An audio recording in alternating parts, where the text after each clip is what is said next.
Also, Brian and Melanie, you'll have to toggle this switch on right there to the right to Okay. speak. And Yes. then when you're done, you just hit it again. Good, great, thank you. My apologies for the delay, just a little chaos this morning. So let's call the State of Tennessee Department of Commerce and Insurance Board of Architectural and Engineering Examiners meeting to order. All right, very well. All right, let's read the roll then. Melanie Doss, Here. Rob Barrett. Here. Blair Parker. Here. Rick Thompson. Here. Brian Tibbs. Frank Wagster. Here. Dr. Ash. Here. Jason Carter. Here. Jeff Nowden. He's on online. There he is. Here I am. All right. Very well. Thank you, Jeff. Alton Heathcote. I'm present and pleased to be here. All right. Very well. Good deal. Eddie Jett. Oh, yeah. Here. James Collins. Here. All right, Chair, we have a quorum. I think we're, let me go read the notice of meeting into the record. Notice of the April 3rd, 2024 meeting of the Board of Architectural and Engineering Examiners was posted to the Board of Architectural and Engineering Examiners website on July 5th, 2023. The following agenda was posted March 27th, 2024. All right, if we can, we'll move on to announcements. Right now, we just have one announcement. I sort of gave a spoiler alert to a couple of our guys that were, some of our engineers here, but the board's discussed a couple times a desire for someone to speak on AI and governance in particular. And then Casey kindly gave us the contact information to the vendors that provided their seminar recently, and that was well received. And so I thank you, Casey, for doing that. And they responded. We were in discussion for back and forth with the vendors there, and we came to the terms and a time. And so we'll have a training session after our board meeting. It'll be afternoon at our next meeting in June. And so right now that'll be at 1 o'clock. We'll just and it won't be any board business, just a training session. We'll go upstairs and allow them to give their presentation and asking questions that you may have of them. But it'll be short too. So I know some of you folks have drives that you have to get after. So we want to be sensitive to that too. So about 60 minutes to 90 minutes at 1 o'clock. So we'll have lunch for y'all here, and then we can go upstairs together and do that. So looking forward to hearing from them. And so just be on the lookout for more information. Of course, I'll tee that up as we get closer to time and direct you accordingly for that. All right. Looks like we're at the agenda, Chair, if you want to, I guess, fire away.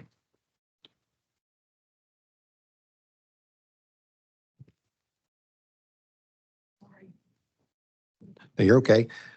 While you're getting there, I'll just I'll kick that one off. The agenda. Was there any edits to the agenda or anything that anyone would like to? Need to vote on the. Yeah, if you hit that home button there at the bottom twice, and then it should appear there. So we Yes, are ma'am. reviewing the agenda. Yes, ma'am. Accepting Yes, the ma'am. agenda. Yes, ma'am. Okay. Any edits to that? Oh, I guess, well, one edit, I'll just sort of, you and I talked about, Chair, the Yes. new business. Yes. So one edit there, not really an edit because it's new business, but nonetheless, just to kind of put it on everyone's radar. And there's a interior design discussion that we'd like to have. It's really the focus of that will be determining which non-CIDA accredited programs are substantially equivalent. We were discussing a couple options, but just need to introduce that discussion and have a discussion about that. But that'll be at new business there. Was there anything else, Chair, that you had or thought? I think we would continue to like to have some type of discussion in regards to NCARB and CLARB and NCIDQ certificate status. So if we can add that to the discussion of yeah. the interior design. Are there any other modifications that anybody would like to make to the agenda? Okay. Just need a motion then if somebody wants to do so, move. Make a motion to accept the agenda. Second, Second. all in favor? Aye. Motion passed. All right, thank you very much. All right, so February minutes then, I'll let you take a time, an opportunity to take a look at that. Was there any edits or anything that jumped out at you? Has everyone had an opportunity to review them? Everything good? Motion to accept February minutes. All in favor? Yeah, Motion I've got car- Brian Tibbs for the motion and then Dr. Ash for the second. So, yeah. Motion carries. All right, very well. Yeah, I was looking at Blair too, because he's usually my English major over there. You know, he usually catches, there's an edit there. All right, professional society reports then. Miss Anderson?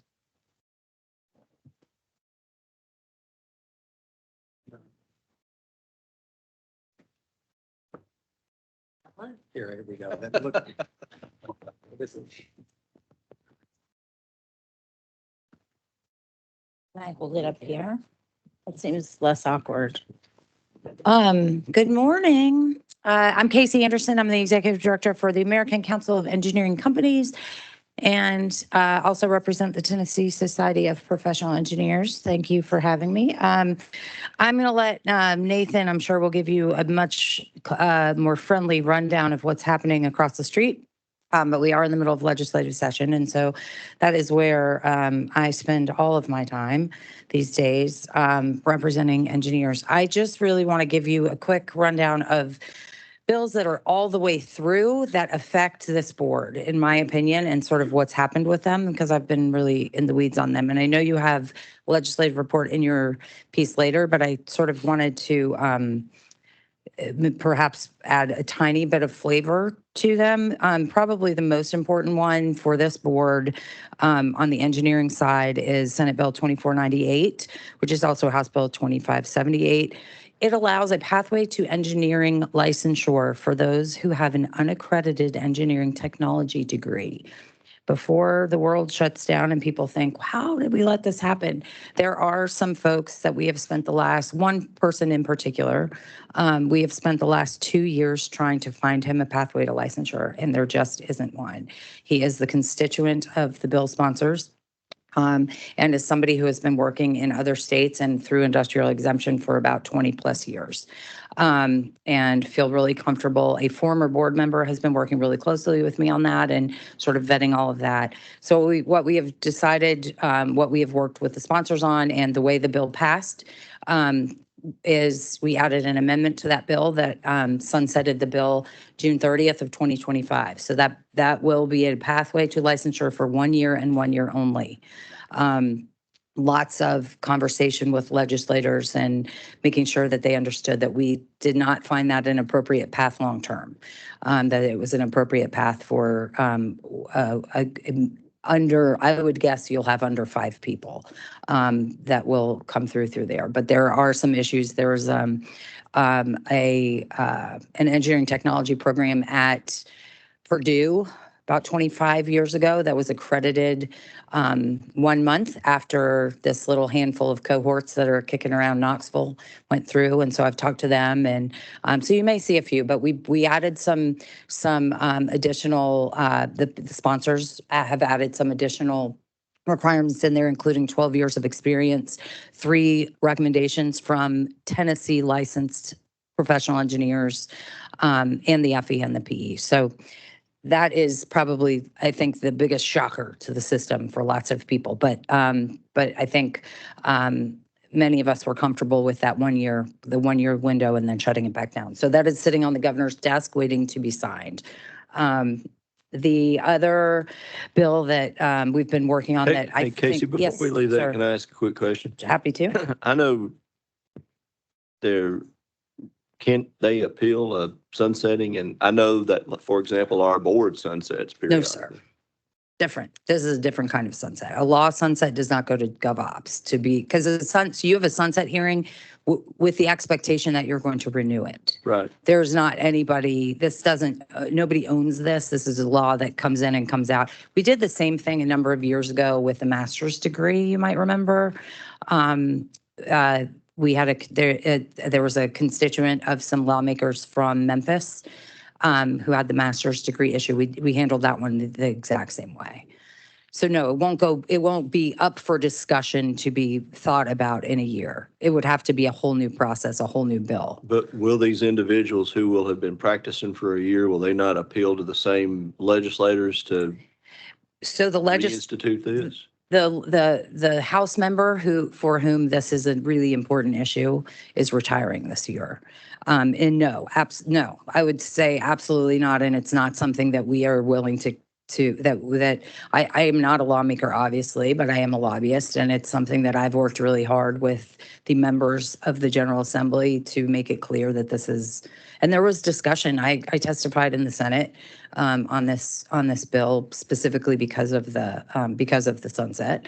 And, I think it's, this is not a good way to make laws. This is not a good way to do business. And I think that they agree with that this is not a good way to do business, but it's also not something that, I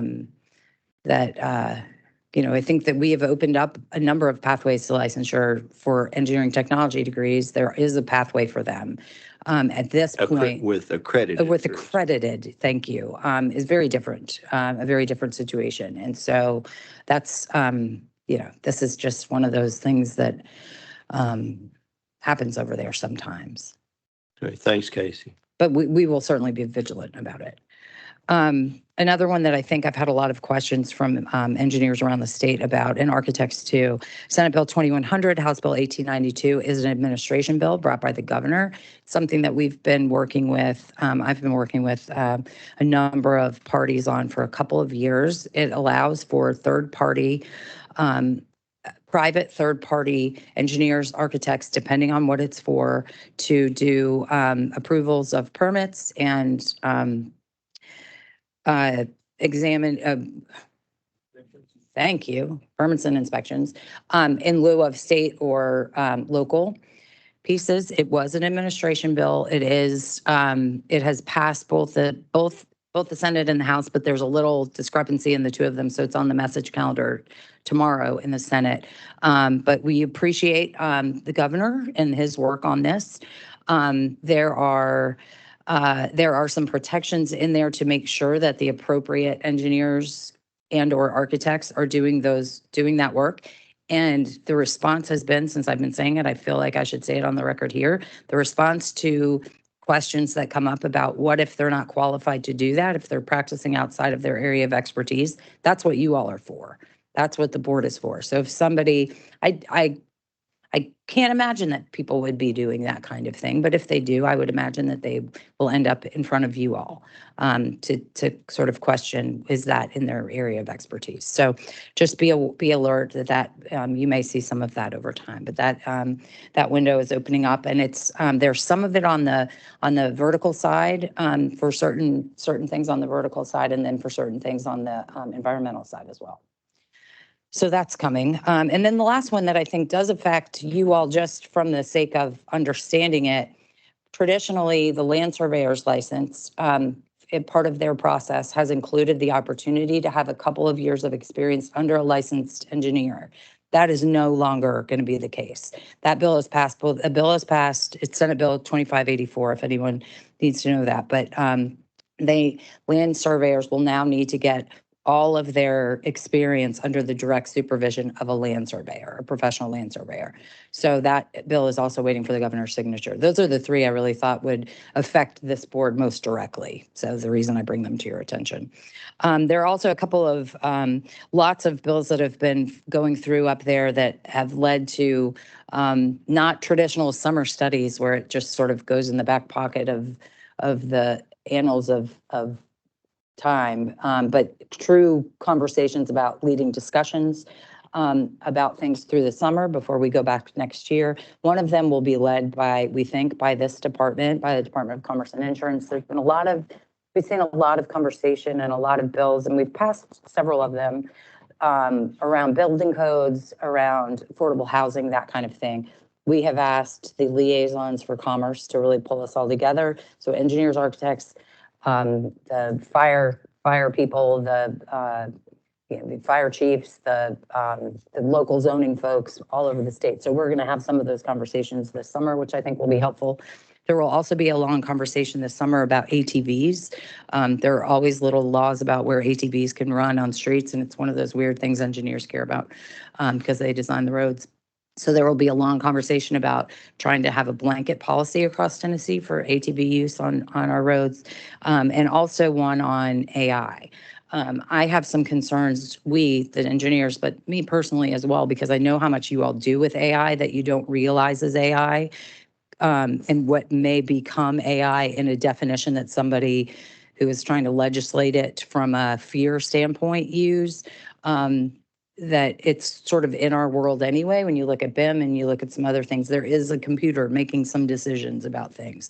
So we are getting involved in some of those discussions over time, because I think as much as we are all fearful of how that is affecting things, there are also some tools that you all are already using and certainly will be more down the road. And I think when lawmakers and others are coming at it from a standpoint that has nothing to do with design and implementation of design, and if they're looking at how kids are writing papers in college and that kind of stuff. I think we just need to be aware, be a part of that discussion on the front end. So those are 3 things that are coming. And then I'm almost done, I promise. Just to give you an update on what's happening sort of outside of across the street. Our leadership, ACEC has a leadership PE class that I told you all about last time we were here. They are today in Knoxville. They're traveling the state. It's about a 6-month class. They do a full 2-day session 6 times throughout the year. So today they are in Knoxville.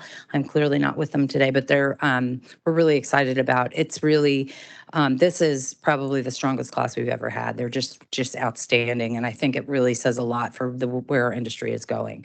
I'm excited about it. We are having a TDOT ACEC partnering conference. This will be our 3rd one this year. It is June 10th through 12th. It'll be at the Chattanooga Convention Center.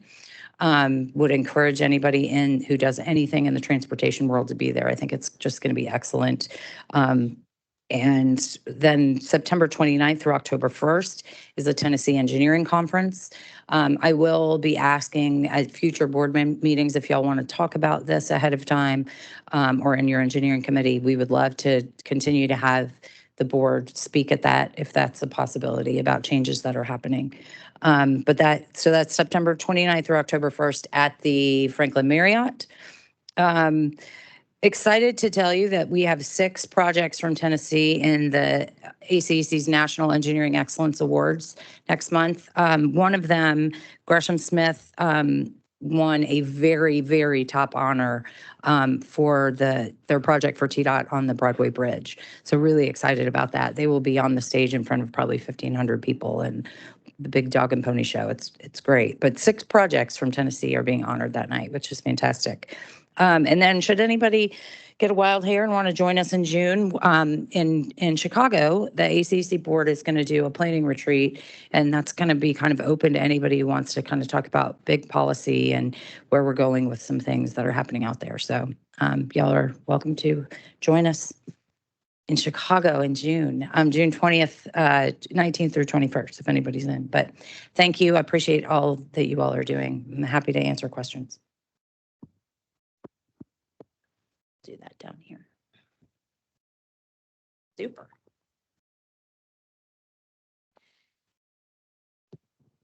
Casey was our guinea pig, so I'm gonna try it over here. I don't want to break our new toy because we got like a very small landing pad, so we'll give it a whirl. And Stuart, it's on you. It's up to you to manage this. All right. Yeah, let's do that. All right. Thank you, Casey. Ms. Cates? Good morning. My name is Ashley Cates. I'm Executive Vice President of A&E Tennessee.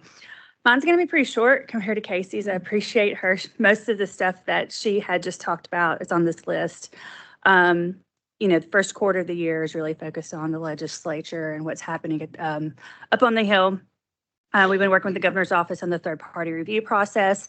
We hope that after everything is passed, that we will have an educational webinar for anyone, architects and engineers, to learn more about the process and the procedures and any type of liability that might be taken in effect with this process. So we will work with NAOP and the governor's office and get with Casey to see what dates that we can be able to provide that to our membership. We've noticed, like Casey had mentioned, affordable housing is mainly something that happens, has normally always happened in the local level with our local components, and it has become a big topic this past year.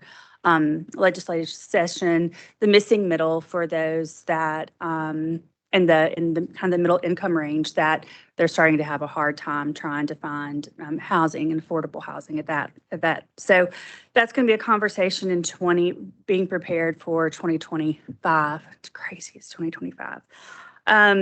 Other things that we're working with the State Fire Marshal's office. They've introduced a rulemaking hearing for April 29th for the IBC codes to be updated to 2021.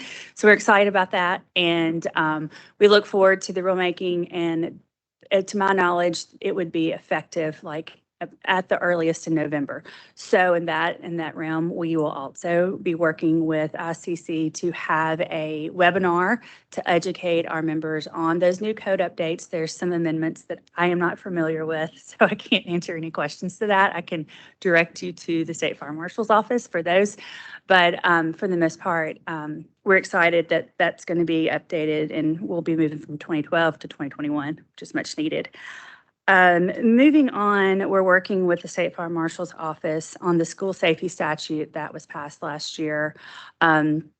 Designers need a little more direction. Architects need a little more direction on the process and procedures as they're starting their K through 12 projects, to make sure that when they're starting to design the building, that they understand the process and procedures for we wouldn't call them mandates, but the different requirements that have been included in the school safety statute regarding ballistic film and classroom locks and things like that. So we're working with the State Fire Marshal's office to get some information out to our architects on that. And then we didn't do our day on the Hill this year because there's so much going on. We did a kind of a regroup and had an advocacy day where we touched on several issues that are going on at the Hill that would affect architects. Third-party review, affordable housing, the school safety, designing resilient buildings, and just the built environment in Tennessee in general. And so that was March 26th. We had a little happy hour session afterwards and wrapped it up. And then we're going to be meeting, instead of doing legislative visits on the Hill, we're going to be working with our local components and scheduling in-district meetings with legislators, trying to increase the grassroots and bring emerging professionals along, so they will have the ability to meet the legislators in district. Sometimes taking a full day over on the Hill can be a process for our younger architects. And then it can also be a little overwhelming. So we're going to try a different route this year. And if it doesn't work, we go right back to the way it used to be. AI is something that's on our conversation for the conference. Our conference in architecture is going to be held August 7th through the 9th. I know it conflicts with the August 7th, the August meeting here. So I'll try to either get an update to Glenn or have someone attend in my presence for an update. And I believe, I'm looking at my notes, but that's it. So if you have any questions, please let me know. I'll give you an update on the local component initiatives in the next meeting in June, right? June? Right. Thank you all. Thank you, Ms. Cates. All right, looks like we're ready for Mr. Ridley.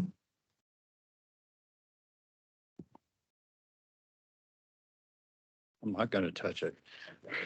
Good morning, Madam Chair, members of the board. I'm Nathan Ridley. I'm here on behalf of the Tennessee chapter of the American Society of Landscape Architects. April is Landscape Architecture Month, so there you go. And probably more importantly for the folks listening and for the folks in the room, our annual conference is just around the corner. It's next week. It's the 11th and 12th here in Nashville. We're grateful to the Louisiana chapter of the Professional Society for reviewing and judging the award entries this year. They do both the professional submissions as well as the student ones, and that sort of cooperation makes the world go around, because we can't judge our own awards. just to shift over to the legislative realm and political realm a little bit. Thursday, tomorrow is a qualifying deadline to seek election for General Assembly seats in either the House or the Senate. So there will either be groans at noon on Thursday, tomorrow, or sighs of relief as people, as incumbents, realize that they have opponents or not for the upcoming election cycle. On the policy related realm, there are about 3 bills. I'll echo all the bills they mentioned. Particularly, I've got some construction, some contractors that are really excited about the third party permitting bill. Y'all know that time's money on a big project. So if you can get your permit issue faster, or if you can get your work inspected faster, that's a good day to office. And I think for the folks that we all work with here, that's going to be a good improvement in the law.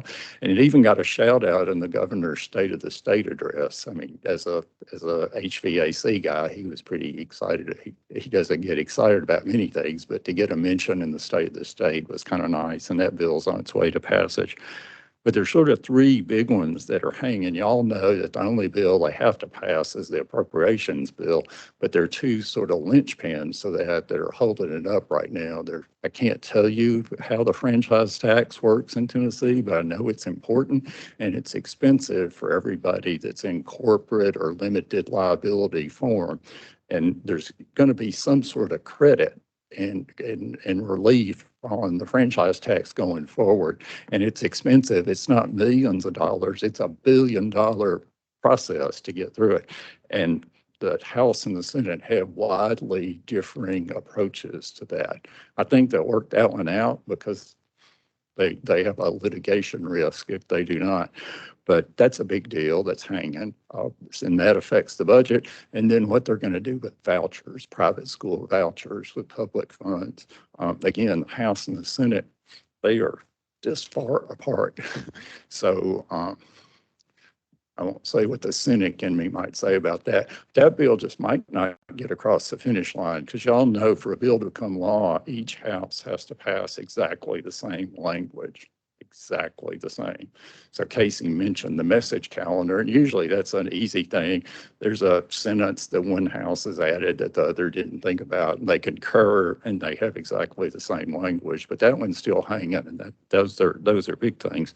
The session will probably be over by the end of April. My date in the pool is April the 26th, but there's no illegal gambling there. And that'll get them right into election season. So the hard races here typically in Tennessee are the primary races now, the way the districts are drawn. So that'll put them in, they'll get a couple of weeks to take off, and then they'll be ready for the election cycle. And just last but not least, a good friend of mine, Larry Mazzell, sort of the godfather of the profession here in Tennessee, is continuing to do an aggressive series of lunch and learns here for the Middle Tennessee section of landscape architecture. And he's been incredible. And it's just his energy. He can get 35 people, maybe because of free lunch, to come and do a lunch and learn and get a PDH. And I just wanted to give him a shout out. But happy to thank y'all for what you do and your time, and happy to respond to any questions, comments, or observations. And I like the new microphone. Okay, thank y'all. All right. I guess now we're ready for Miss Lofton or Miss Durham. Are they here today? Let me take a look. Anyone online? Okay, great. Then we're ready for, we've got a new entry today. Mr. Ray Tant, he's sitting right over my right shoulder here. Mr. Tant is the past president of American Society of Civil Engineers, the Tennessee section. And he was going to address the board as well. Thanks so much. Yeah, Ray Tant. I am a past president of the section, also student chapter and branch. I've got the hat trick with ASCE. Thank you for letting us be here today. In the past, Chris Gwaltney would attend, but not present. He moved to Ireland, and we realized there was kind of a vacuum left. Good for him, Aaron Gobron. Yes, I'm a registered engineer in the state of Tennessee. My first license was here in Tennessee. I have a bachelor's and master's degree in civil engineering from the University of Tennessee, and have served in various forms for American Society of Civil Engineers. We do have multiple branches We have Knoxville, Nashville, Chattanooga, the Tri-Cities, and of course, Memphis, representing over 3,000 engineers in the state of Tennessee, civil engineers. We do have some affiliates. Typically the branch meetings will try to have a technical presentation. You mentioned PDHs. People love PDHs, so we need to have. We're not doing that. We may have lunch and learns for other things, such as we will have actually continuing education seminars. The different branches may host those individually, bowling tournaments, maybe a softball tournament, to do fundraisers, to promote scholarships for students, golf tournaments. Each branch usually has a particular university they like to endow for it. Because as we're seeing more and more, it's harder to retain interest in engineering, not only through school, but postgraduate. And so engaging people young and seeing the value of our society is very important. Of course, we have a total of 11 student chapters in the state of Tennessee. There's one at University of Tennessee, Knoxville, Chattanooga, Martin. There's Bryan College. Let's see, David Lipscomb, Christian Brothers, University of Memphis, Vanderbilt University, Tennessee State, and Tennessee Tech. All have student chapters. And of course, this week, starting tomorrow, they will be competing in the Mid-South Regional Conference, a student conference at UT Martin. That's where they do the concrete canoe competition. That gets a lot of press. People like to see how can a concrete boat float. Buoyancy, as the engineers know. But that's one of them. The steel bridge competition, that's with 2 E's.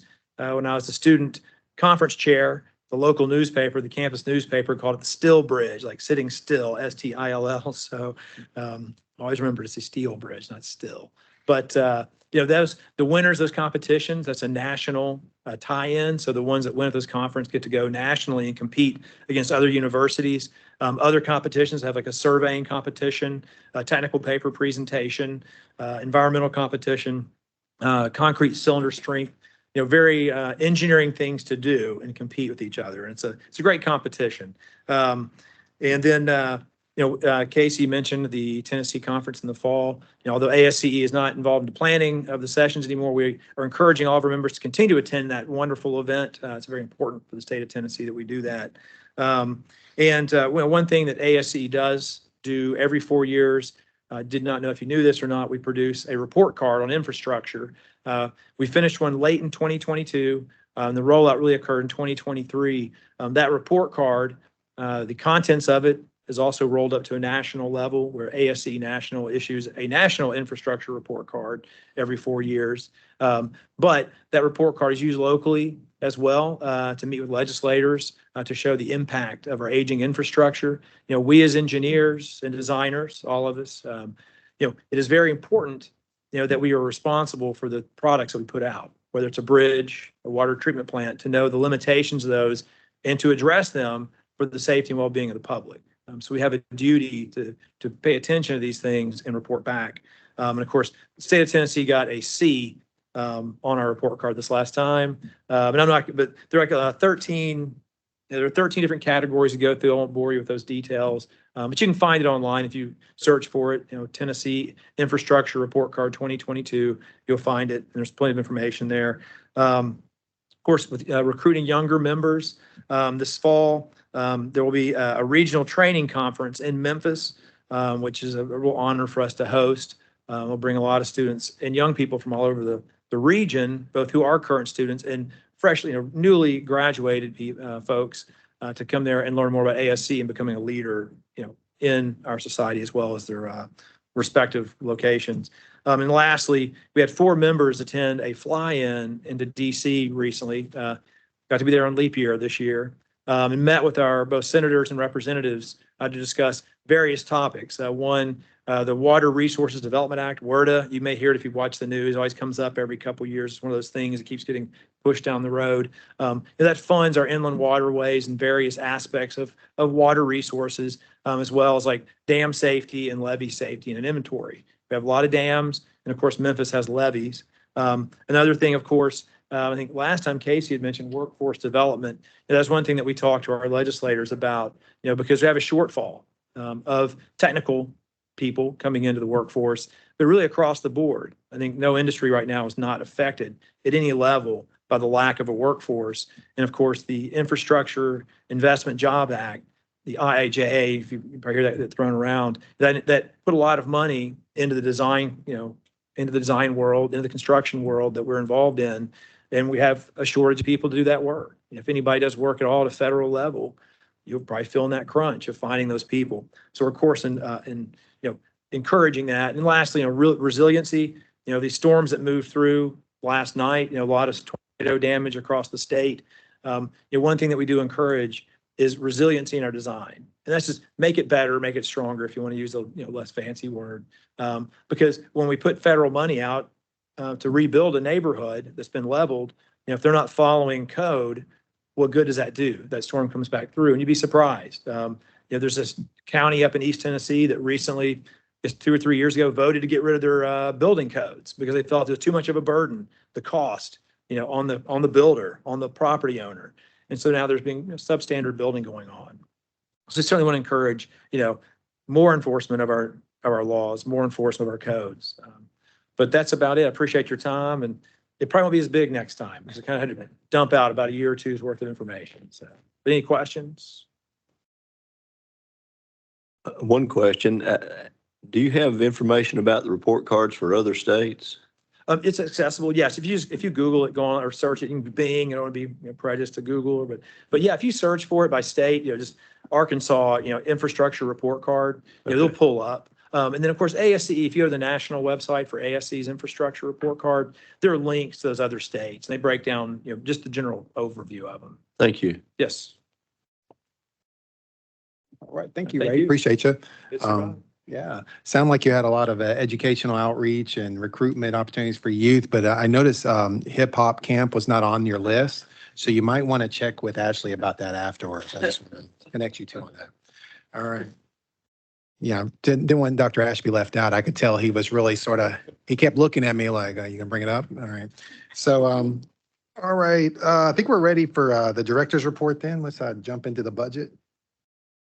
And this will just be informational purposes only, nothing to vote, nothing actionable, but we'll get into that. So let me get there myself. All right. At the last meeting, we reviewed financial reporting through December. So unfortunately, we only got 1 month this round. So we'll have a couple more next, but right now we only have 1 more month of record, so that we're only looking at January. So this will be a short report. You will note an increase in expenditures for that month under other, which was annual membership dues for NCWS and CIDQ. So that's where you're getting that little bump right there. But other than that, I didn't see anything else. I mean, we're still trending in surplus, which is always good. I didn't see anything that just jumped out at me. Mr. Barrett, did you have anything? You kind of gave me that look. So I was didn't know if you're sending me telepathic waves there. I said I didn't know if you were sending me telepathic waves there. But is there any other questions or as it pertains to the budget?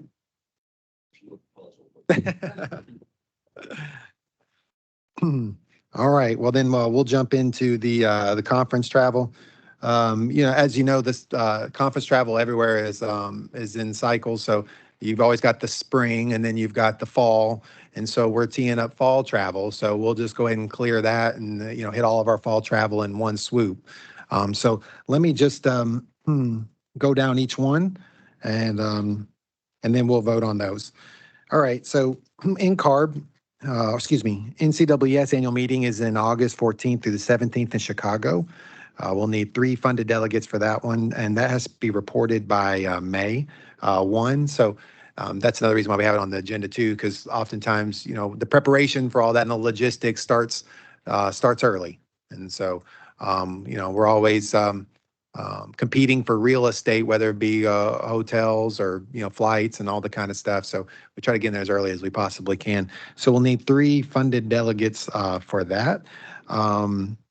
Mr. Carter has indicated interest, and I think that would be a good opportunity for him to see the full cycle.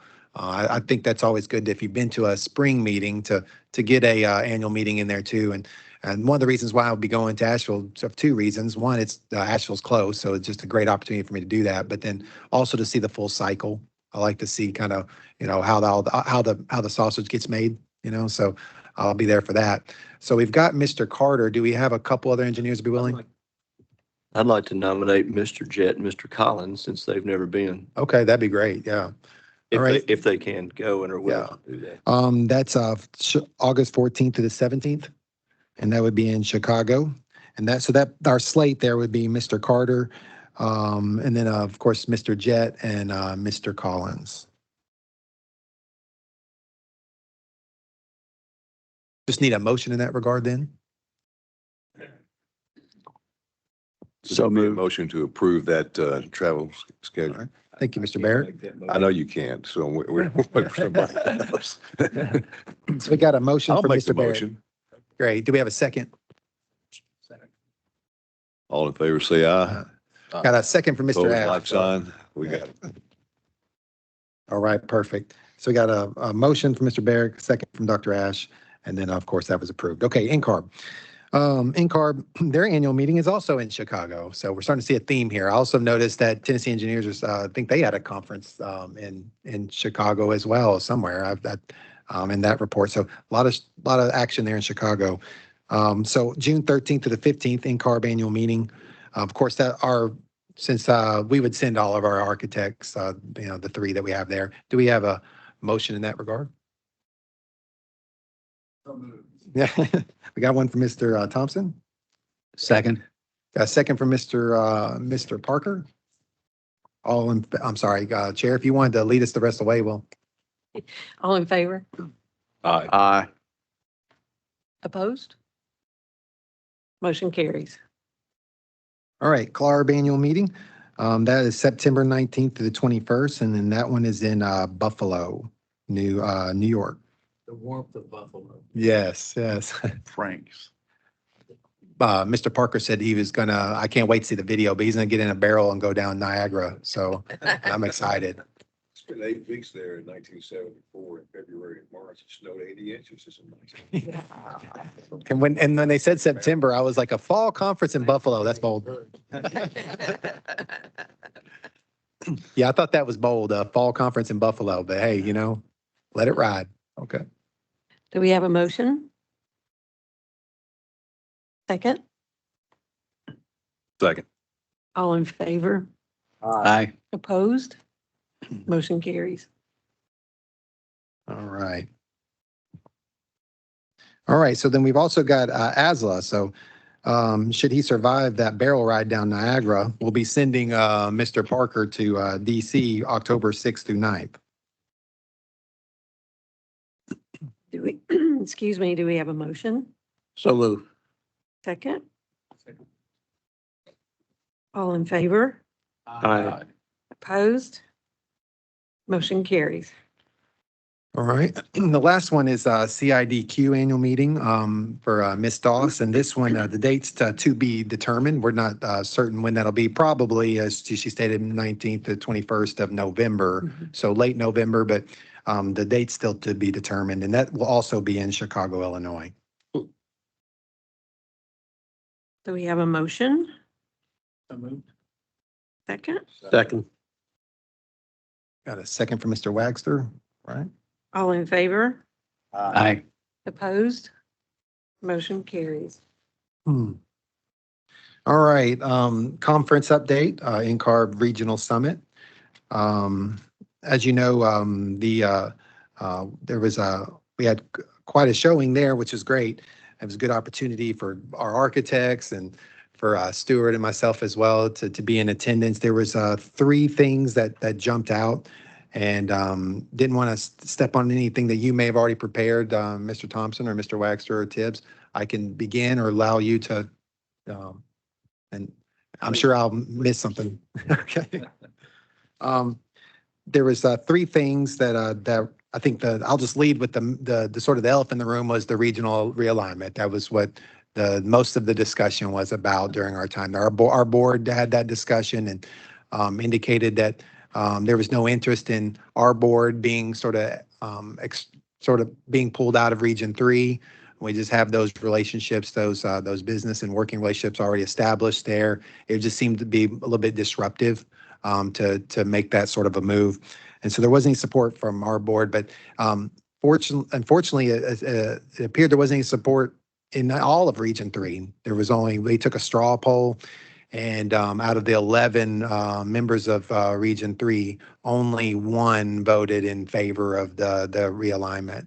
So it was pretty rock solid. No one was interested, and at least in our region, to go that path. I think that because of the resistance felt across the entire association, the association is sort of regrouped and they provided some alternative options to what they initially, which in all of the models that they provided, Tennessee remains in Region 3. So that was comforting to see. But now, obviously, Texas is having that fight a little bit to resist being pulled out of out of Region 3 as well. And so we'll see where that goes. I'm sure there'll be more to come in June. So our architects, thank you for sending them to that meeting, and Stuart as well will be in attendance to that, and we'll just see where that comes. I'm looking forward to an update on that when you get back. Alternative pathways towards architecture. There's nothing in the Senate, any of the bills here for in that regard.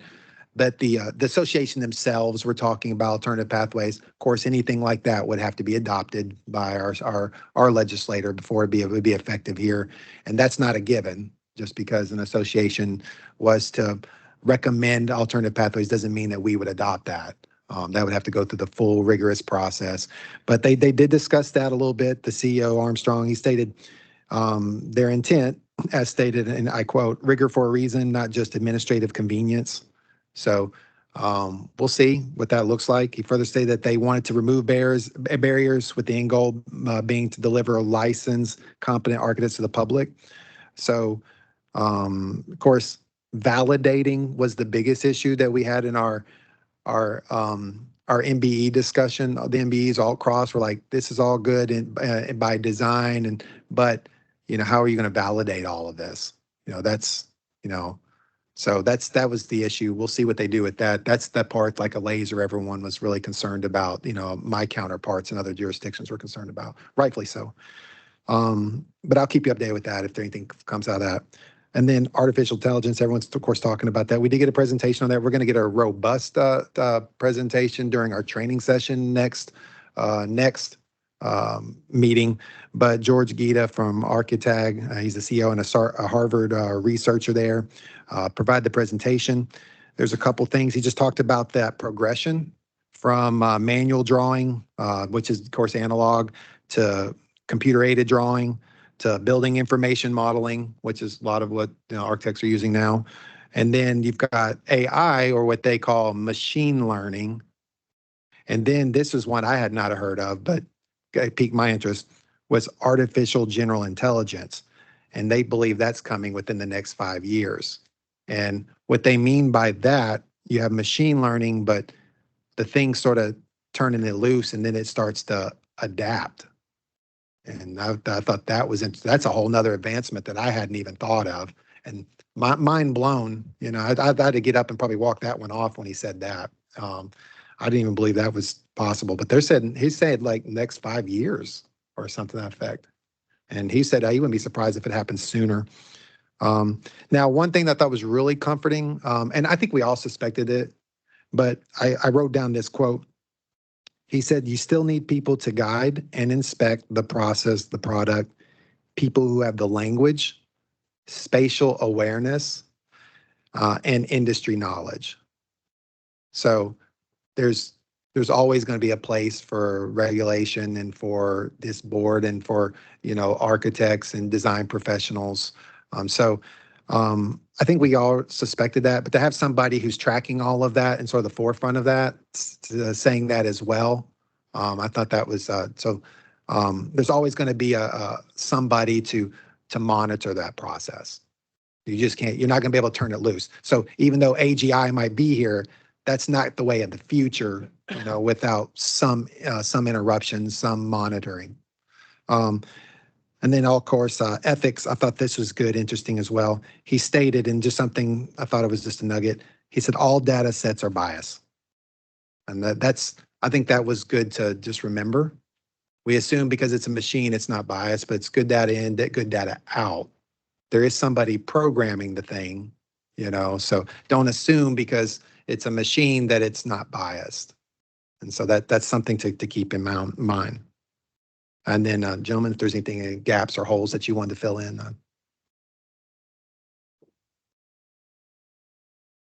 Good deal. Well, it was a good trip. It's good to interact with them and thank you all for that opportunity. Mr. Parker, I'm sorry. This is potentially the wrong time. I would like to discuss AI just a little further. So maybe maybe that should be added to new business, or do you care to do that now? I just want to make a statement. I think I think it's okay on a statement. Yeah. Okay, we as a group, I'm not afraid of AI. I'm confused by it, but I'm not afraid of it. And I think it may well be just a wonderful thing. And we use it with our telephones every day. I mean, the truth is.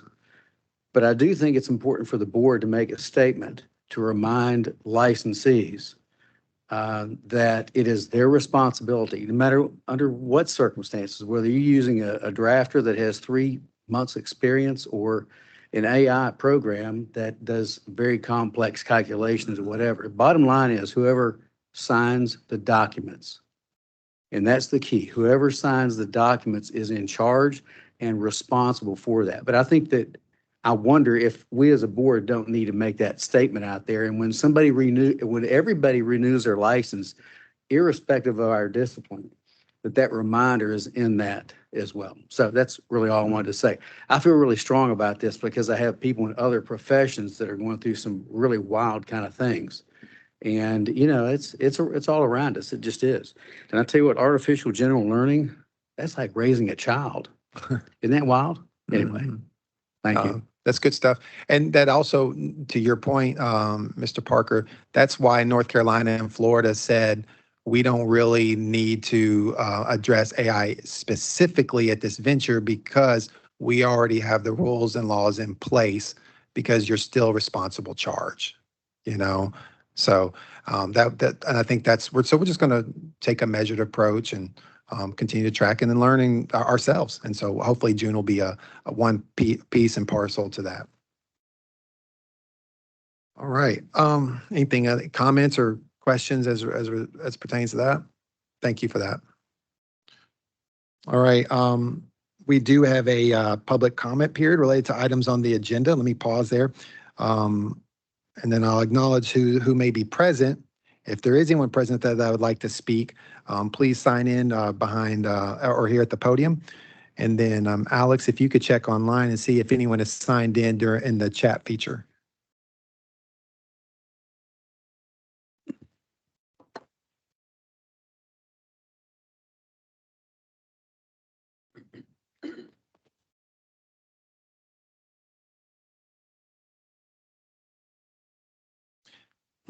Yes, sir. Excuse me. At our meeting in June in Chicago, there is an additional conversation occurring on AI that's follow-up to the information that we received previously.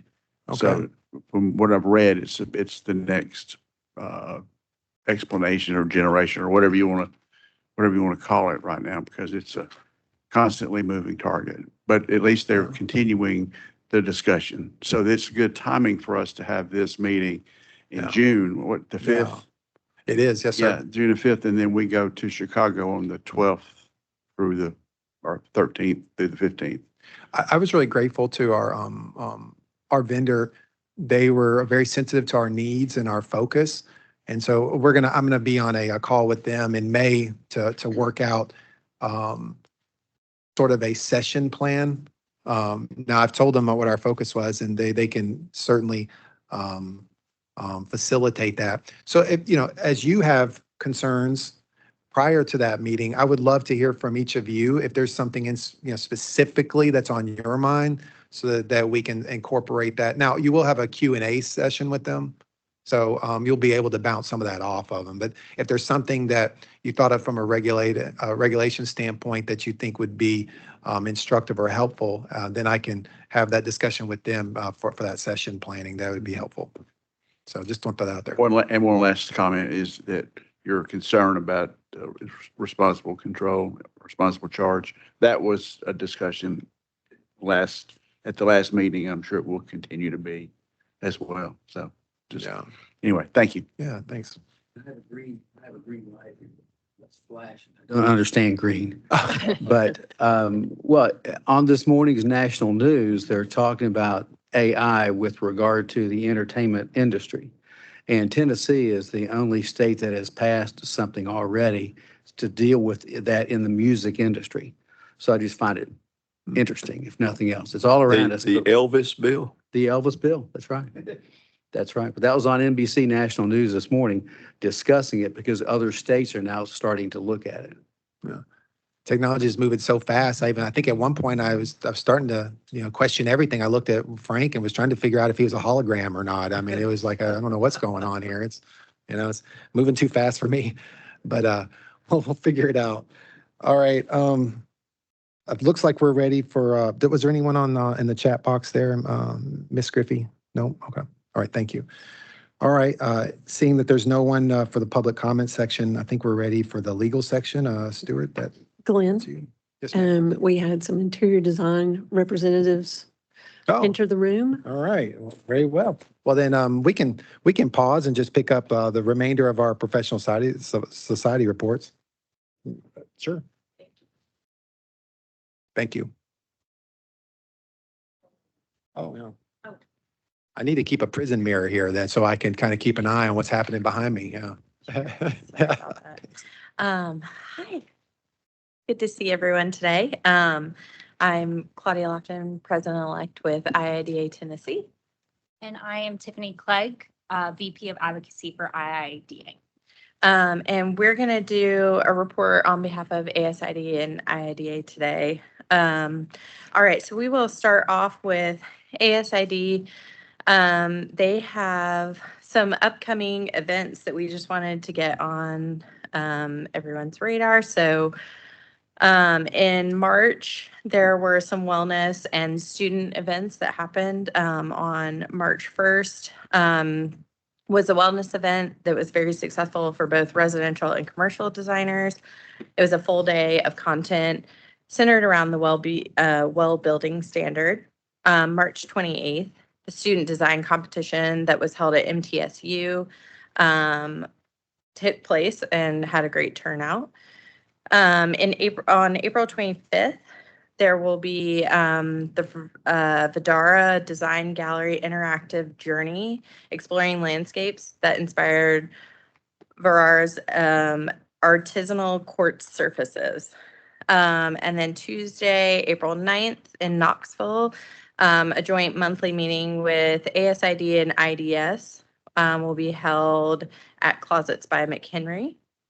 And then May 1st, Ballard Designs welcomes internationally acclaimed interior designer Vincent Wolf for an engaging conversation and book signing to follow. And then May 2nd, Chattanooga Open House and CEU session at Tennessee Lighting Sales. And then their upcoming state conference, we'll mention this moving forward, but that'll be coming up on September 19th. And then more details came out this week. So I think registration opened April 1st for that. So we'll move on to our IIDA events. We have a lot of statewide events coming up in April and May, a mixture of social events, CEUs, and wellness-focused events. Memphis just completed its Zero Landfill. So this is an event that we hold statewide that encourages architecture and design firms to divert old materials from their libraries out of the landfill. It was a really successful event in Memphis this past weekend. We recently issued a membership survey to our membership statewide. We received around 60 responses. The board's really looking forward to using this information to help serve our membership better moving forward. Our student membership is at an all-time high, which is super exciting. And as graduation season is upon us, we've been hosting many portfolio reviews and mock interview sessions, as well as sending out our IIDA graduation cards and looking forward to meeting the incoming student chapter leaders. Let's see, CIDQ reached out on behalf of the IIDA Tennessee chapter to all inactive NCIDQ certificate holders in the state. with a message from our board about the importance of keeping your certification up to date. We are super excited about what kind of feedback we got from that. And also we're hoping that this will help boost our registration with the state as well. And we just really wanted to share an email that we received from one of our members after receiving that note. She says, "Hi, I just received an email from the advocacy team about the importance of registering with the state. I wanted to commend your team on a wonderfully written email that was so insightful and detailed and did a great job of calling designers to action to actually renew their certification. I have been in other chapters of IIDA that couldn't put that information together as eloquently as this team did. Thanks for all you do." And then jointly, ASID and IIDA just held our second annual advocacy symposium at Belmont University. It was in person as well as virtual for statewide attendees to join. We were joined by Lauren Early, who is the Associate Director of Government and Public Affairs at ASID National. Additionally, we had content from Marcy Marola, who's the Director of Advocacy for IIDA National, and Matthew Baruch, the Director of Government Affairs and Advocacy for CIDQ. We had a special keynote presentation from Susan Ballard, former A&E board representing interior design. And we provided a legislative update for the profession, along with a breakdown of the importance of the NCIDQ exams, state registration, and more. And then we are in the planning stages of a co-branded IIDA and ASID professional development event. So we will have more details to come on that too. Thank you. Thank you. All right. Oh, yeah. Perfect. Looks like Miss Durham is online. Miss Durham, would you like to address the board? I think Claudia and Tiffany did a great job, but I'm just glad being here. I am going to have to hop off early, but I wanted to make sure I heard the report. So thank you. Sounds perfect. Thank you, ma'am. All right. All right. I think we're ready for the legal report then.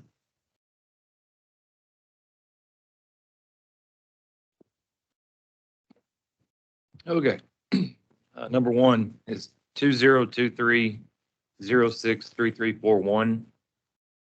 Respondent self-reported having been issued discipline in another state on the Tennessee renewal application. Respondent applied to renew license in Iowa and responded no disciplinary action since the last renewal, which respondent thought was 1 year. Iowa issued new disciplinary action to deny renewal because respondent failed to include the action from 2 years ago due to the renewal being biennial. Previously, respondent was issued a letter of caution in 2020 when he reported that Colorado suspended him for disciplinary actions in Mississippi, Alabama, and Missouri. Respondent states he has retired from private practice and is now employed with a Tennessee company. He states he is allowing all other licenses to lapse except for Tennessee. This was reviewed by Frank Waxter. Mitigating factors here, it was self-reported and disclosed disciplinary action and license was approved. The recommendation is send a letter of caution and pass the laws and rules exam. I do have a question, Frank, just if you can. One, do we know why there was disciplinary actions taken in Missouri, Mississippi, and Alabama, what the offenses were? And two, he says he's retired from private practice, but he's working for a Tennessee company. Is he actually going to practice in Tennessee? I believe so.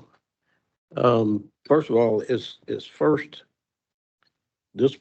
discipline was in Mississippi. It's been several years ago. And I believe it was for like plan stamping. And so in the ensuing years since then, he's licensed in several states.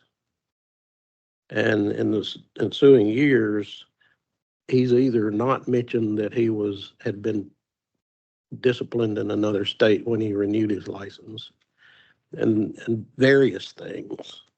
I don't know why, but just that's what he was doing. And so most of these other disciplinary actions have to do with the original one not being reported correctly.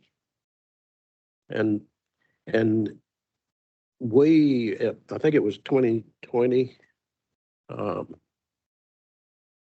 he reported Tennessee when he was renewing disciplinary action, or he didn't. And then we sent him a letter of caution. He hasn't done anything in any of these other states that I know of other than not respond correctly or not say that he was disciplined in another state. And so and when he renewed his Tennessee license, he said, yes, I've been disciplined. He said he'd been disciplined in Iowa. He didn't mention the other several states that had, and in fact, he's had states, suspend his license for that reason.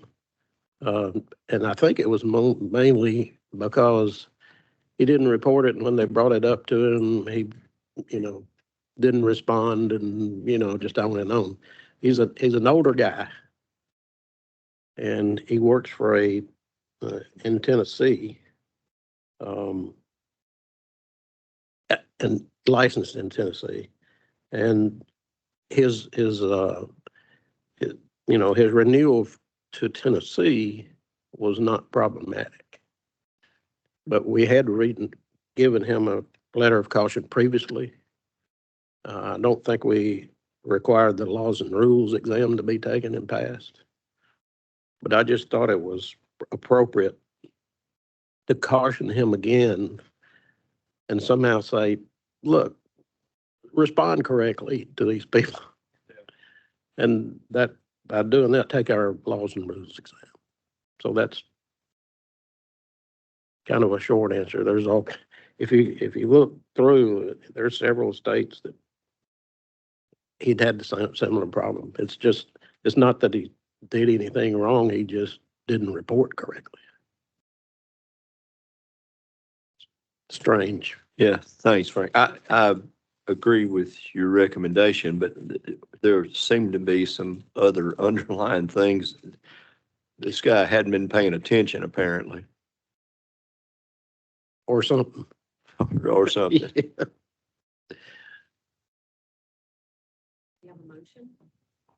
Do we have a motion? I make a motion to approve. Any more discussion? All in favor? Aye. Opposed? Motion carries. Number 2, 2024-000-381. Respondent self-reported working on expired license. However, no plans were sealed in Tennessee during the expiration period. This was reviewed by Eddie Jett. Mitigating factors here, self-reported, no plans sealed. Recommendation is to send a letter of warning and take the laws and rules exam. Do we have a motion? Moved. So moved. I'll second. Discussion? Make a friendly amendment passed the law and rules. Okay, with the noted amendment, do we have? Accept the amendment. Accept it. All in favor? Aye. Opposed? Motion carries. Number 3, 2024-001611. Respondent self-reported working on expired license. Respondent sealed residential grading designs on 10 projects during the expiration period. This was reviewed by Eddie Jett. Mitigating factors self-reported. Aggravating factors is sealed plans while expired. Recommendation is authorize a civil penalty of $4,000, which is $400 per project by consent order and formal charges for practicing on expired license and pass the laws and rules exam. Do we have a motion? Second, Second. discussion.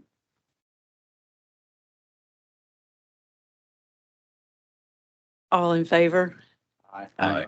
Opposed? Motion carries. Number 4, 2024-013-531. Respondent reported that he had been practicing on an expired license when renewing. Respondent later found out that his license expired but did not fully understand the term quote unquote practicing. Respondent states that during the expiration period, his involvement in the field of computer engineering continued, but not in a capacity that involved undertaking responsibilities or roles requiring licensure in Tennessee. Respondent states he did not engage in activities that entailed signing off on projects or work as a licensed professional engineer within Tennessee. This was reviewed by Alton Heathcote. Mitigating factors: no plans sealed during expiration period. Recommendation is send a letter of warning and pass the laws and rules exam. Move to accept the recommendation. Second. Discussion. All in favor? Aye. Opposed? Motion carries.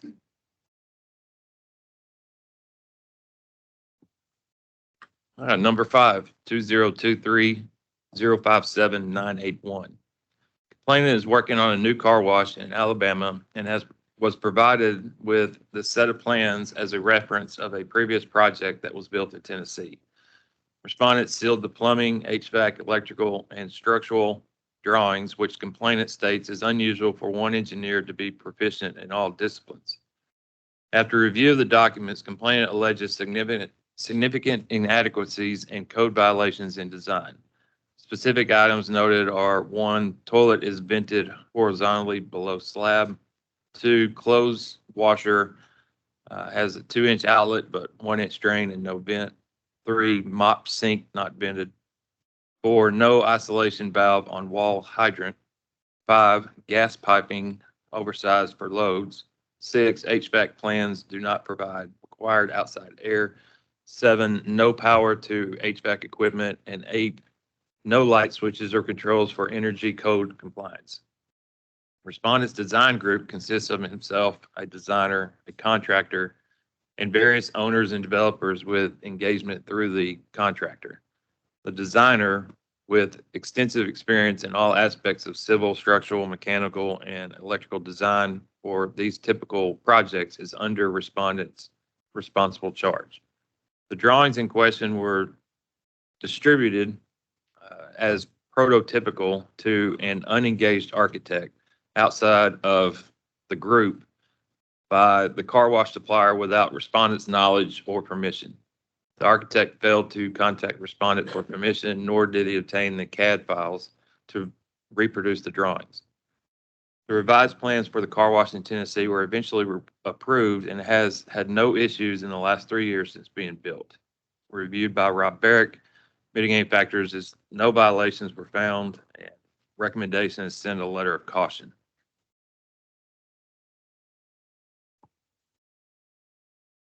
Do we have a motion? So move. Second? Discussion? All in, excuse me, all in favor? Aye. Opposed? Motion carries.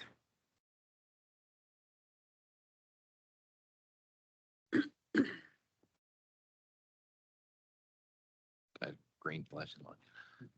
Number 6, 2024-002371. Respondent self-reported working on an expired license. Respondent states that 3 projects were sealed during the expiration period. Respondent stated he applied for renewal on 11/29/2022, which was verified, but thought he had paid the fee. It was determined that the fee was not paid, therefore resulting in expiration. It was reviewed by Blair Parker. Mitigating factors self-reported. Possible online application issues, aggravating factors, sealed plans while expired. Recommendation is authorize a civil penalty of $750, which is $250 per project by consent order and formal charges for practicing on an expired license. Madam Chair, quick question. Do we have a mechanism that if somebody, if they fail to, well, one, pay the fee, or two, if they inadvertently skipped over one of the questions that they have to answer in the application, do we have a methodology for notifying them that they failed to do that? We do.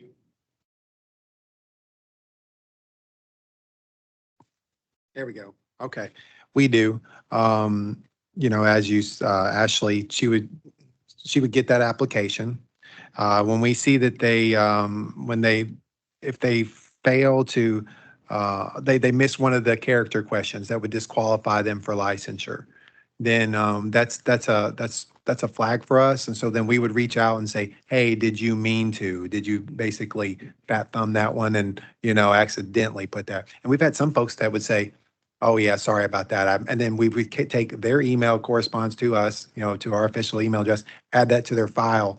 And sometimes we'll send them the list of attestations as well, again, to give them the opportunity to answer it correctly if we feel like that's necessary. But we'll get something from them in writing stating what their intent was as a result of that. So we wouldn't just pass that along. If there's something that requires additional scrutiny, then we're going to stop, pause, and then have that conversation with our applicant. So I'll talk loud because I'm getting the green flash too. So this applicant did receive notification that he had failed to submit his fee. And then If you push the 3 buttons, it'll make the green light go off and then you can redo it. I messed up. I did that. You may have to, Jason, if you want to turn yours off, sometimes the feed back and forth. Try that one now. Civil engineer. Boom, there we go. Jason cut me off. I figured that out just because we were doing that back and forth. Probably deserved that. Kind of rich. Okay, so we did notify this individual and he did pay his fee accordingly. I'm assuming. Ashley, is that correct? Or Glenn? That is my reply to that. That's not how I understand it. I believe this individual filled out the application and went to pay. He thought he had paid it. He walked away.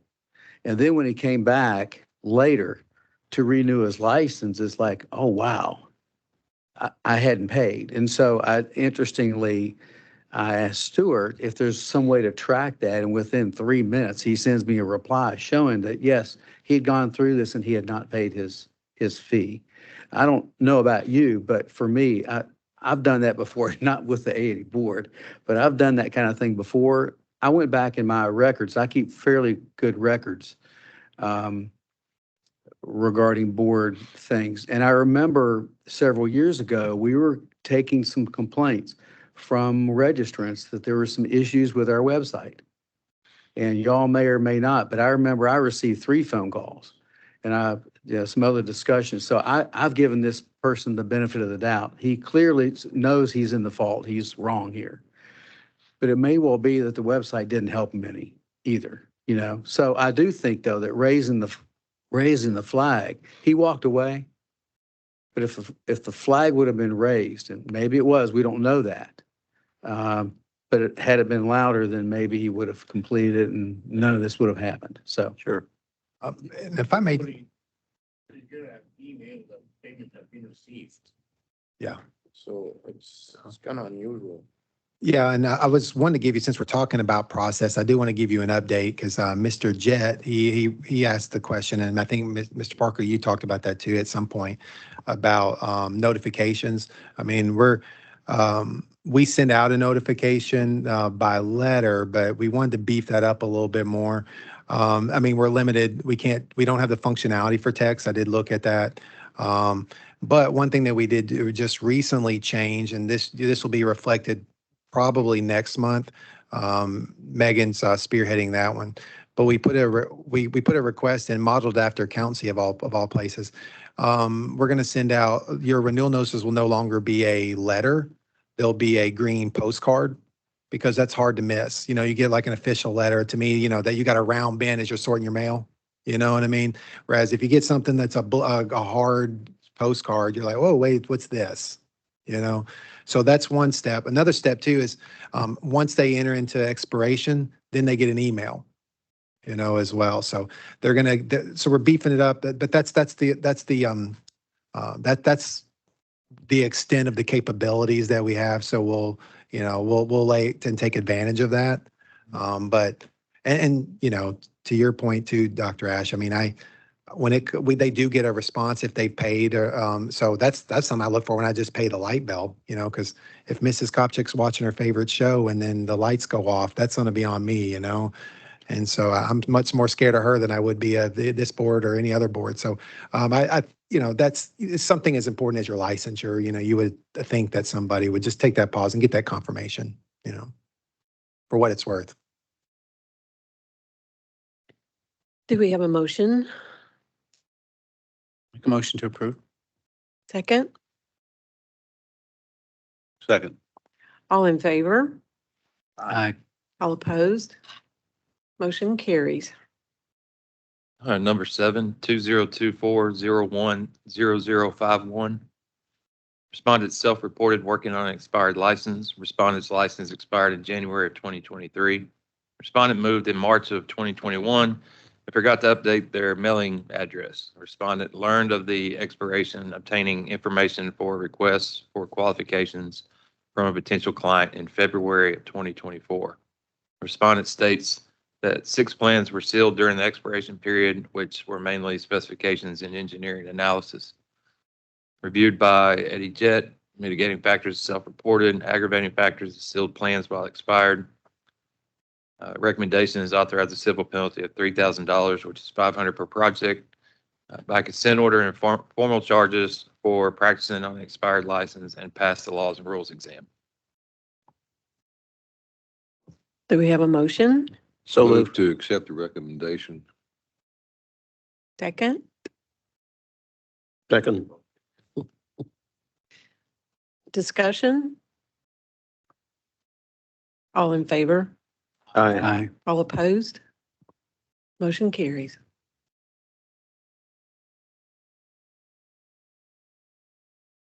Number 8, 2023-057951.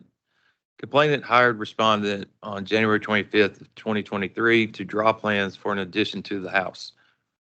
Complainant paid respondent $2,200 for an initial deposit. On May 1st, 2023, complainant paid an additional $2,000 for drawings for construction. Upon submission to the local codes department, it was discovered that respondent is unlicensed and advertises as an architect. The website shows numerous appellations of architect and architecture. Respondent has not provided a response. It's reviewed by Brian Tibbs. Aggravating factors is used in appellations without being licensed. The recommendation here is authorize a civil penalty of $145,000, which is $1,000 per day since the complaint was filed, and remove all appellations from website by consent order and formal charges for using appellations without being licensed. So yes. I think we need a discussion. It's a little. Well, I mean, and Stuart, there's a lot more background information too that Stuart could add, but it's been pretty egregious about what happened, and also the total reluctancy to respond. I think it's more of that more than anything, because it almost is like, putting our, I don't care kind of thing. But I know, Stuart, there's a lot more details to it, but overall, it's just like, what can we do? You're basically completely ignoring us and ignoring. Yeah, I move to accept the recommendation and look forward to the entertainment to follow. Let Stuart, Mike, it might be good for you to hear a little bit of. yeah, and on the website, it had a bunch of projects that were completed in Tennessee, large houses. I mean, there was more to it, but there was 7 or 8 projects that were listed on the website and had pictures of the projects and were done in Tennessee. So then that's where we kind of came up with $1,000 per day. I mean, and we had a lot of other issues, but this website clearly shows that they're out there trying to consider themselves an architect, and it's just, it's pretty egregious. But just out of curiosity, because I don't think we've ever had anything go this far before, what happens if he continues to, as I think Brian was trying to say, thumb his nose at the board and That's entertaining. That's part of the entertainment value, I guess. You mentioned law enforcement. Yeah, the complainant talked to the sheriff's office, the local sheriff's office. So I would probably talk to them to see if there's anything possible, like criminally, putting yourself out there as a licensed professional.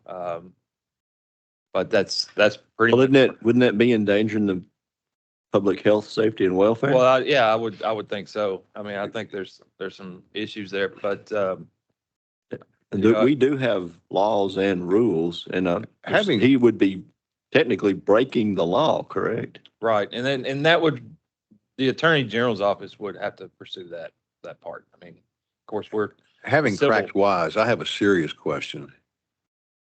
Does the law still say that if it's a house or a commercial building less than 5,000 square feet, it does not require a licensed professional to stamp the drawings?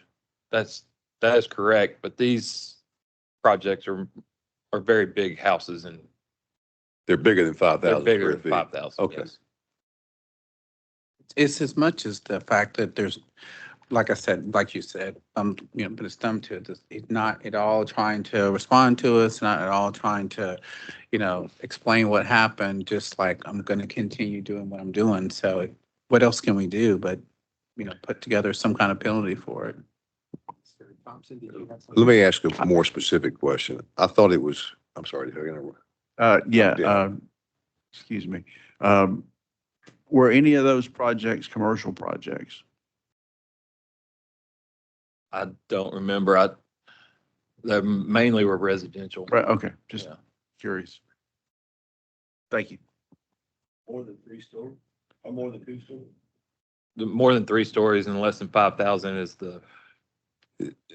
or less than 3 stories and less than 5,000 is. So if it was more than 2 stories. Mhm. We can't hear you there on that. We gotta get you on. That's right. Yeah. And then I guess, and then Mr. Barrick, then after Mr. Heathcote. Yeah. Thank you.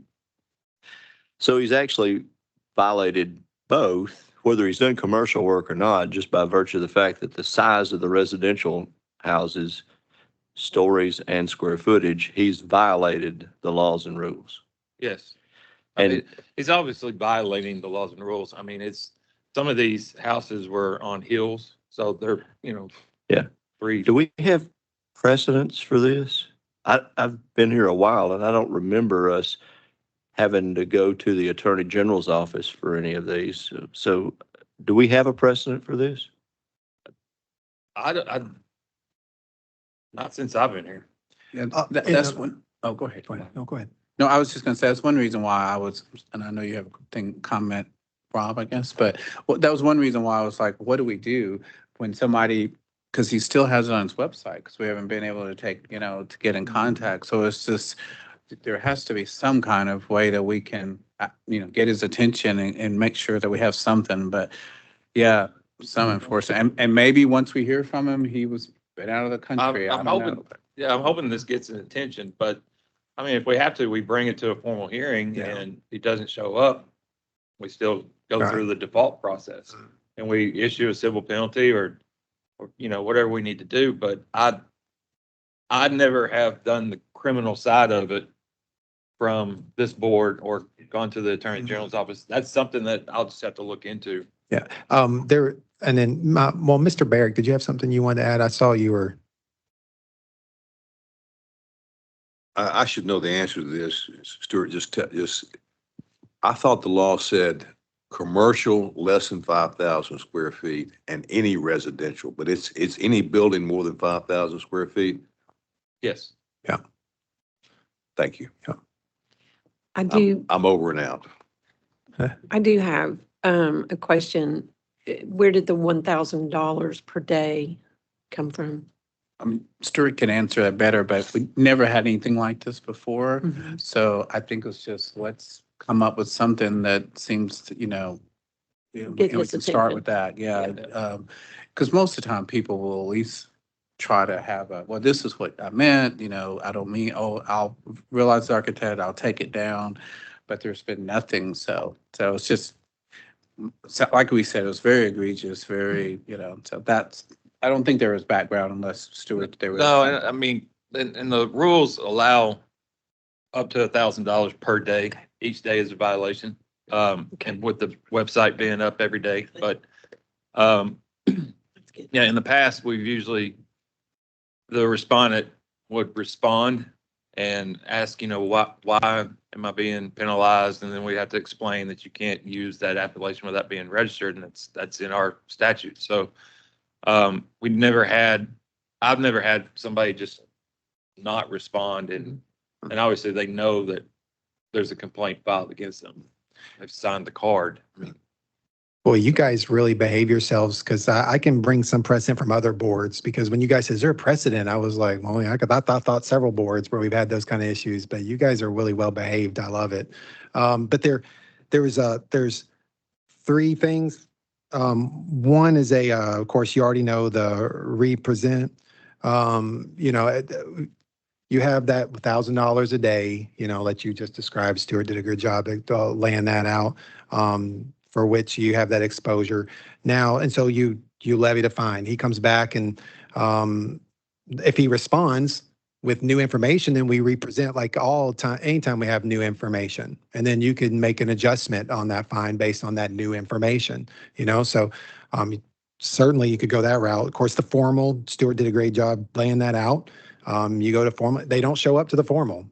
All right. Well, then you do a default, and then administrative law judge, in this case, I guess you would be the jury. Administrative law judge accepts your recommendation, whatever that is. And if that is, and then they don't appeal it, then at that point it would go to collections. All right. And so then you have the referral. That's the part, we're administrative law. We're not criminal law. That's not our jurisdiction. So we would refer it to competent jurisdiction. In this case, General Sessions Court or wherever, or Attorney General's office, or if they want to prosecute it in General Sessions Court in that jurisdiction, however they want to do that. But a referral doesn't mean they have to take it. That's a referral. That's saying we can't do anything with it, and then we're out of it. Then they'll take whatever evidence we have and then use that evidence. Maybe perhaps they need a witness, whoever, Mr. Tibbs may have some intimate knowledge of the case, having worked it. And so, but that would be the extent of it. We wouldn't have anything further to do with it. So we can represent based on new information. Hopefully they'll give us new information. They'll see, okay, well, they've levied the maximum fine. So maybe I should pick up the phone and return the call. And give us some new information to work with, then we could represent. That doesn't happen, and then we'll go to formal, and then we'll see that. We'll see this again, and as Mr. Beck alluded to, and then we'll see if they show up. If they don't show up, it'll get defaulted, and then during that formal, we can also recommend a referral, and then at that point, we're done. There won't be anything further for us to do. So it is possible that this process could continue. Yes, ma'am. And without action, that this person could get away with all of this. Is that what I'm hearing? Is that? Get away? No, I don't think. Or not, I mean, while all of this is going on, is this person continued to allow to be practiced? Is there something that can be done to? Yeah, I think that's what Glenn was outlining. This is the kind of the first step. Yeah. And then if we don't hear from him, then there's the formal hearing. And if we don't hear from him, so it just keeps getting compounded, I guess, until, like you said, goes to something we never probably had much of, the Attorney General. So yes, this is just kind of the first step. Hopefully, I'm hoping that he's been out of the country or something and just hasn't responded or whatever, and now he will apply and we'll get new information. But we have to take this step now. That'd be my story, and I'd stick to it. Yeah. Yeah. Yeah, we have a couple other boards that they have quite a few formals, and it just nature of the beast for whatever reason, and so it's so yes, ma'am, it keeps progressing. And so is there a resolution? Will there be a resolution, or if it is not accepted as a referral by the district attorney or the criminal process, then what? What happens? Yeah, it's just like I would liken this sort of that, it's like speeding, on the side of the highway. Somebody gives you a summons basically to court. You can sign it. That's agreed citation is what that is, sort of in our world. You can sign that and say, yeah, I did that. And then that's the end of it. It's on your record. You move on. Or you can come to court and fight it. That would be the formal hearing. You're afforded due process. And then if the judge says, no, you did that, or if I don't show up, I've never tested that one. Not that I've ever had a ticket, but if you go to court and you don't show up, then they could render a capias and then seize you. So it does keep escalating. Okay. I mean, you can't make someone do the right thing. I knew a guy who would, they garnish his wages or whatever, and he went to collections, and his response was, well, I'll lay down in 940. Which means, that was the address of the prison or the jail, meaning come get me. You can't make somebody do something they should do. That's not very satisfying sometimes, but you can certainly keep raising the bar that it becomes a problem for them, something they can't just necessarily ignore anymore, and so they have to deal with it. You just keep putting those things in front of them. And then, there'll also we keep really good records.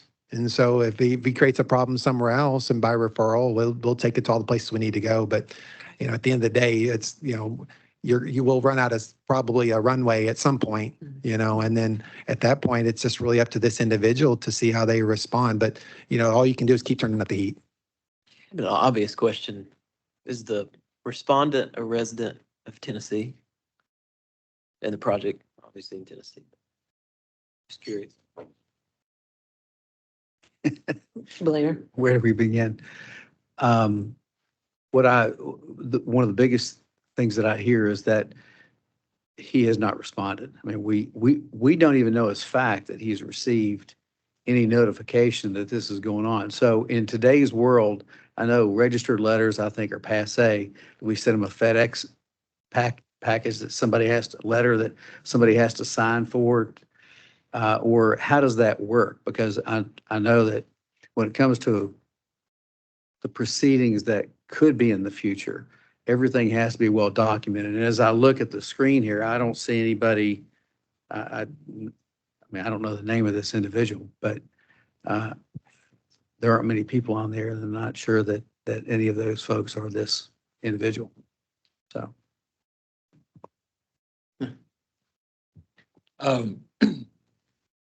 It was sent out certified mail, and it's been signed. So that's really.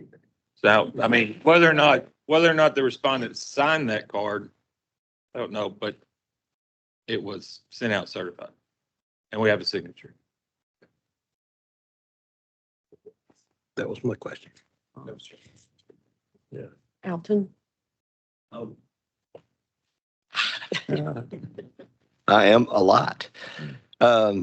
Just since he obviously received it, or somebody received it and signed for it, and since this individual has demonstrated his lack of respect for what this board is responsible for and what our roles and responsibilities are, and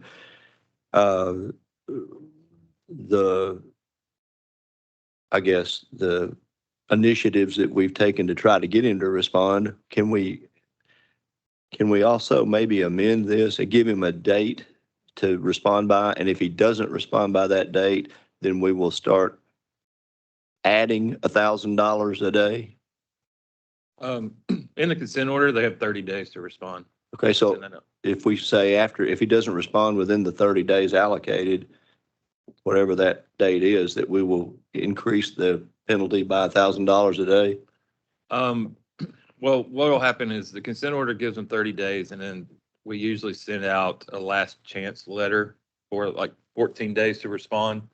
Once that goes out and there's no response, then we'll file formal charges. And that's when we'll say, all right, this is what we want to issue as a civil penalty. And these are the allegations. And so it would be in the formal hearing, the notice of hearing and charges. Thank you.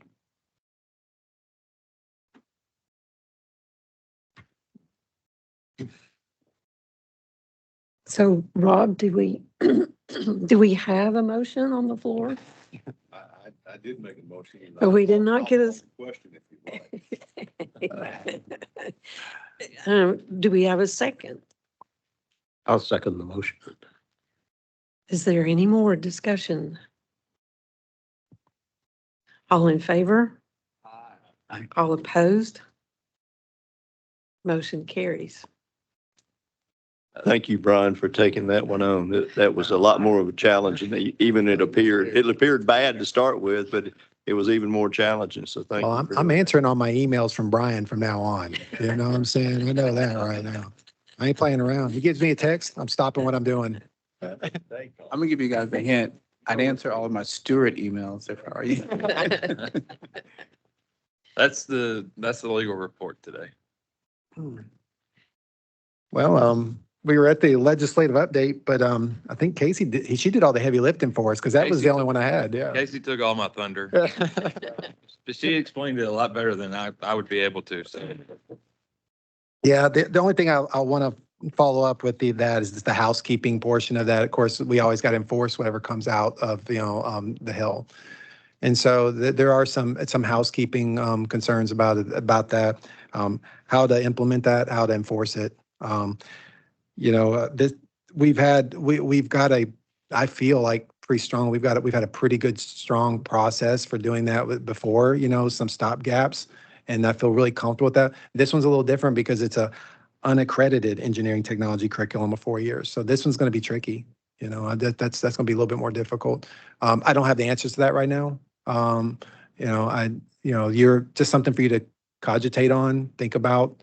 We'll discuss it some more as we get close to it, and then as we have to deal with that. And much of that will be, unfortunately, for our engineers, it'll just mean probably a couple more engineer committee meetings and application reviews. Mhm. We'll have to take it case by case. Probably is where that's going. My assumption is that Casey did everything but the nuclear option to stop that from happening. And this was about the only alternative that we had available to us. And the good news is too, it is a short period. So, we're looking at a very narrow window here. So, 1 year, I think it was like, if it's effective July 1st, that means June 30th following year, 2025. If that's the case, if it gets signed. If that's the case, then, we're looking at a very small window. So, a handful of meetings, we'll work it out and then we'll move on.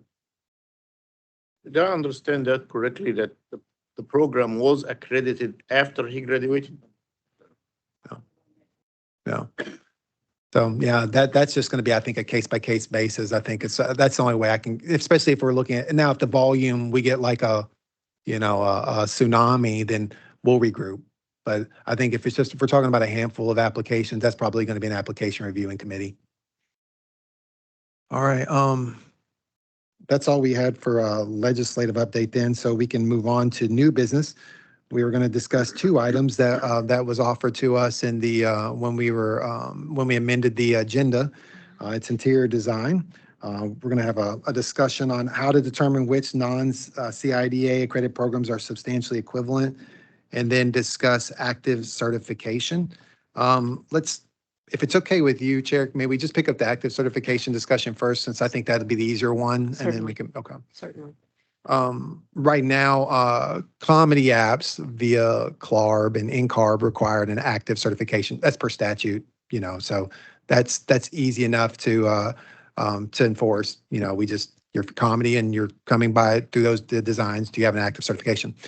There's nothing that requires an active CIDQ certification for them. So based on that, maybe I think what Ms. Dawson, I can't speak for you, but just the reasoning behind that for CLARB and CARB, if there was anything that you gentlemen could offer or are aware of, or, could even, if you, maybe in your professional opinion, could offer Ms. Doss as she's trying to explore that part, and so she can have something to take back to CIDQ.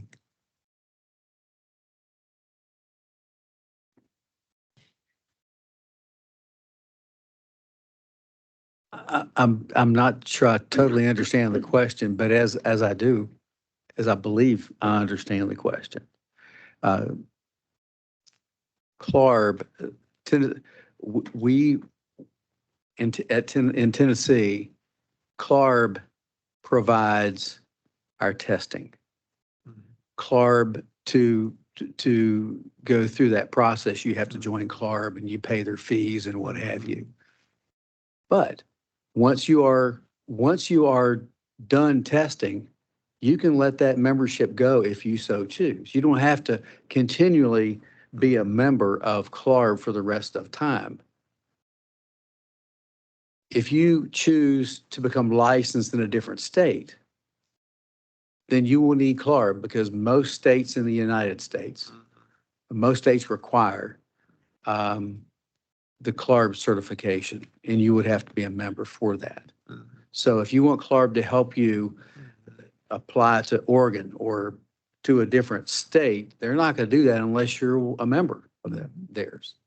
Okay, so that's sort of how that works. But specifically in Tennessee, if I become a member of CLARB, go take the exam, pass the exam, now I'm eligible and I become licensed in the state of Tennessee, I can drop my CLARB membership if I so choose. Unless I want to go to a different state. It sounds more like a practical reason then. Really it's just for transmittal is what it sounds like to me. So it's just, that's probably why it's written that way. And it's just, I think it sounds like it's just automatic. If they're going to be transmitting your stuff because you want to be licensed in another state, then it would stand to reason that you'd be a member and have an active certification. That's correct. Okay. Yeah. Okay. And the same, I think, is for NCARB. Okay. Yeah, NCARB, same thing. And engineers in CEES is not that way, correct? It's. You don't have to be a member. Mhm. They just, that's council examines for each survey. They prepare the. I think Jason's cut your mic again. You heard me, right? Yes. Okay, Yes. good. Thank you. So in the state of Tennessee, our current interior design registration does not require CIDQ active status certificate.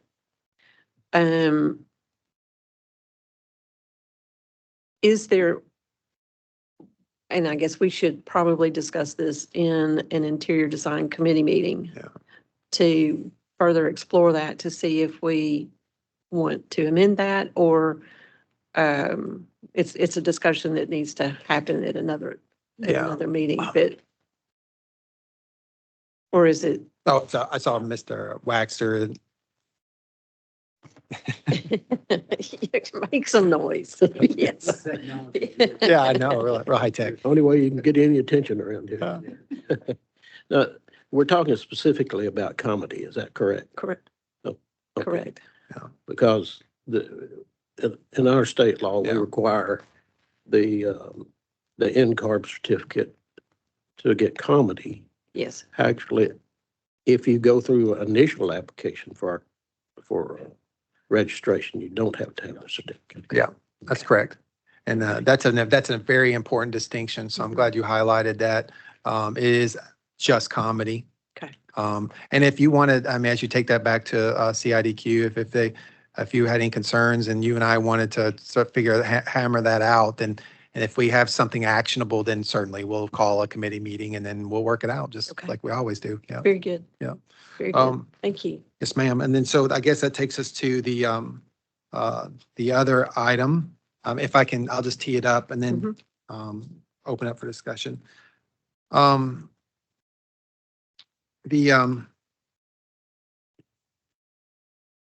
The short of the long, There's two things in view. There's TCA 6229004A4 says this. It says all interior design programs must be accredited by the Foundation for Interior Design Education Research, also known as CIDA, or a program determined by the board to be substantially equivalent. So if they're not accredited, substantially equivalent. So those are the two pieces, either IDA or substantially equivalent to such a program. Rule 120.04.043 says a non-accredited interior design curriculum shall be referred at the applicant's expense to here's the other important part, to a person or entity approved by the board and qualified to evaluate substantial equivalency. So those are two substantial equivalency. Just like NCEES, if they're not ABET, EAC, we send them for an education evaluation through NCEES. Same thing here. If there's not, so the two things, what we need to discuss is, will the board accept any program that NCIDQ will allow to sit for the exam? Are they that entity, that person approved by the board? Well, if they want them to sit for the exam, is that sufficient? If they put their stamp of approval on that person to sit for the exam, is that sufficient? Or is there a known person entity that can conduct the evaluation above? Because it's at the expense of the person, as well. There's another way we can evaluate education as well. We have an expert, a vendor that we can refer them to outside of NCWS. We don't have anything like that for our interior designers. And obviously the board, that would just be cost prohibitive and not administratively efficient to try to take that on ourselves. Like, we couldn't certainly look at every interior design program exhaustively and thoroughly and publish a list, only so much as that list, as soon as it was published, would be outdated because there'd be changes in the programs requiring a re-review, So we're not an accrediting body. We don't want to get in that business. I mean, we can look at do application reviews, and each of you are accomplished folks and smart people and could do that heavy lifting where there's those gray spaces. But as a matter of process, we don't want to do that and get into that business. That just creates a real boondoggle. And so unless there's another option, those are the only two options forward that jump out at me. And Ms. Doss, if you could think of another one, and to Lyndon, it appears that it's either going to be accepting what NCIDQ, basically just deferring to them and letting them do that. Because if they're saying, hey, they can pass the test, and they can pass the test, and they're worthy to sit for that test, and if we're saying that's good enough for y'all, that's good enough for us, then then we'll do that. You're that entity, that's that body, and according to our rules and our laws, that would be appropriate. We could do that. Is there another option? Is there a known entity or body that we would defer to? And again, that might be something that we speak about at a committee meeting at the next meeting. But that was and my apologies for not fleshing it out more. As you know, sometimes the information doesn't come until later. We all work in that world, and so I wanted you to have the information as early as we had it. Ms. Doss and I had it, so you could be cogitating on that as well, and especially for those of you that sit on the Interior Design Committee, because we'll probably be revisiting this in June. Did I miss anything, or is there some? No, that's good. Okay, that's good. That will give. NCIDQ has a qualification process for the 2-year non-accredited programs, and there's further education, further experience, and everything that supports that. And so we just need to dig into that a little bit further, and I can have conversations with NCIDQ because this is coming from, I think we have it pretty well defined in Tennessee. It's coming from another state and a program from another state.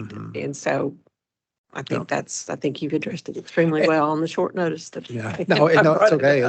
I think sometimes, and like that in other boards too, associations at times, we've got a lot going on. And so when they see a board meeting, sometimes that's when they start thinking about those things that they've sort of been carrying around for a while. And so that happens, but it's always good to sort of introduce the topic. So that's great. I'm glad we had a chance to discuss it here.